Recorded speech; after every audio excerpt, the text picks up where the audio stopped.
All right, members, we're going to then turn to item number 9, which is the BDCP fiscal and regulatory assurance issues. Ms. Moon's here. Let's see, Mr. Ray, you're starting this and going to organize everyone. Well, organizing is an assumption about my skill level, but I think Ms. we'll Moon, try to get the please. presentation together, and I'm real happy we can have with us today Laura King Moon, who is the newly appointed Chief Deputy Director at Department of Water Resources and has been involved in the BDCP for many years, as well as David Ziffin from their CFI Consulting. We're currently spending 17 hours per day going to public meetings, talking, answering, listening, and be bemused by the process. And as you all recall, we've been doing a series of briefings for you about the BDCP because of the important role that you'll play in its completion and approval. As you know, you're a responsible agency for review of the environmental documents under the Reform Act. The Department of Water Resources is required by the Reform Act to consult with you as the BDCP is developed. When the BDCP is approved, that decision by the Director of Fish and Wildlife may be appealed to the Council for review about whether it conforms with the applicable law. And then once it is approved, it's to be incorporated in the Delta Plan, and it'll play a key role in achieving the co-equal goals for the Delta.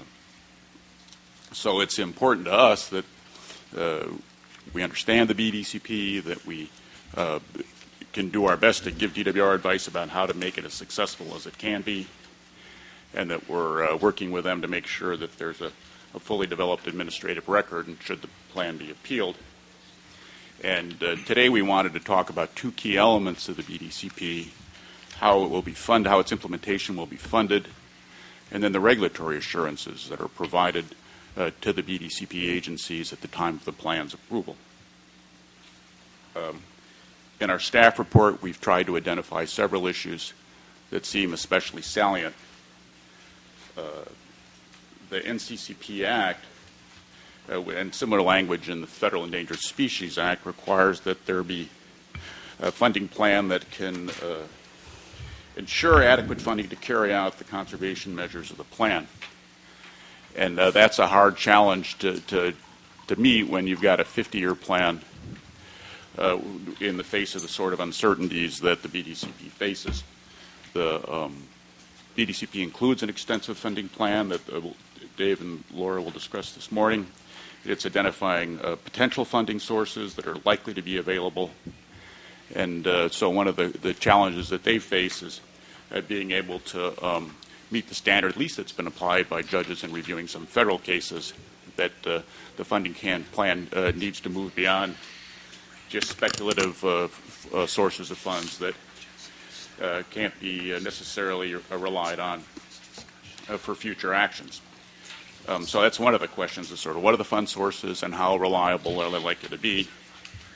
Another important issue is how the costs are allocated. This is a traditional issue in water resources projects, who's paying for what.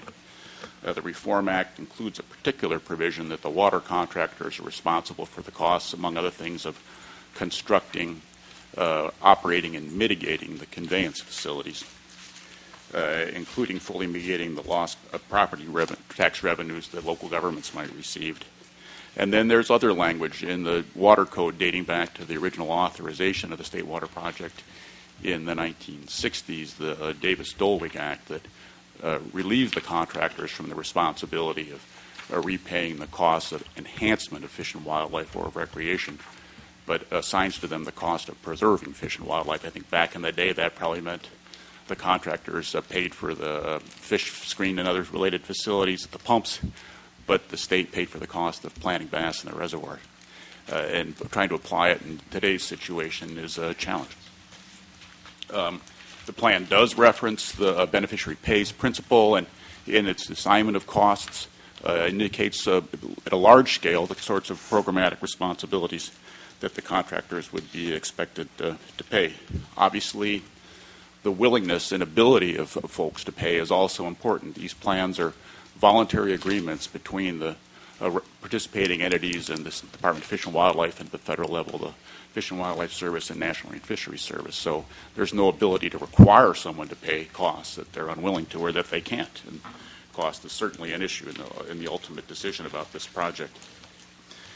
The funding plan does include an expectation that some funds that would typically have been part of the Delta Stewardship Council's budget would count towards the overall funding package. It anticipates that over the 50-year life of the permit, about $90 million of the Stewardship Council would be credited towards the cost of implementing the BDCP, and that's primarily with the expectation that we would have an ongoing research grant-making function, and that about half of those research grants would be relevant to the priorities that were identified through the BDCP.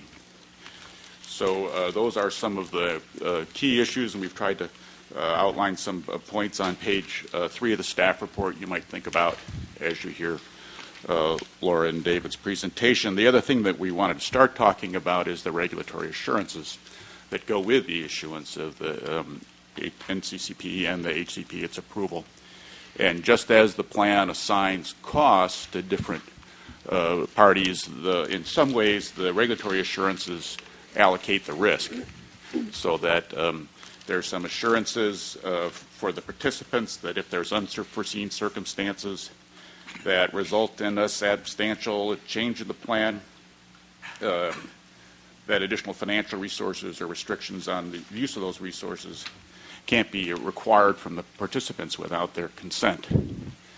And but those assurances are supposed to be in part reflective of both the uncertainty about the efficacy of the conservation measures as well as the reliability of the sufficiency of the mechanisms for long-term funding. So with that, I'll just turn the presentation over to Ms. Mr. Johnson. For Dan? Yeah. On page 3, and you just referenced it, the funds available to the Delta Stewardship Council are forecast to provide 1.8% of the costs. And you mentioned research in particular, $90 million over a 50-year term. Could you cover that again? Where does the money come from? And well, it's the presumption, if I understand the financing plan correctly, the presumption is that we would have an ongoing research grant-making program, as the CalFed program had prior to the Stewardship Council's approval, and as we've had, several years once the council was approved, and that those funds, about half of that grant-making program, which they sized based on the size of the way it had been in CalFed, as I understand it, that about half of those grants would be relevant to the needs of the BDCP. where does the money come from? Well, that's not identified. Our grant-making program had been derived from bond funds, and so I imagine the expectation is that a water bond in the future would allocate funds to the council for the science program, and then it would make grants with those bond funds, and a portion of that would be relevant to the BDCP's needs.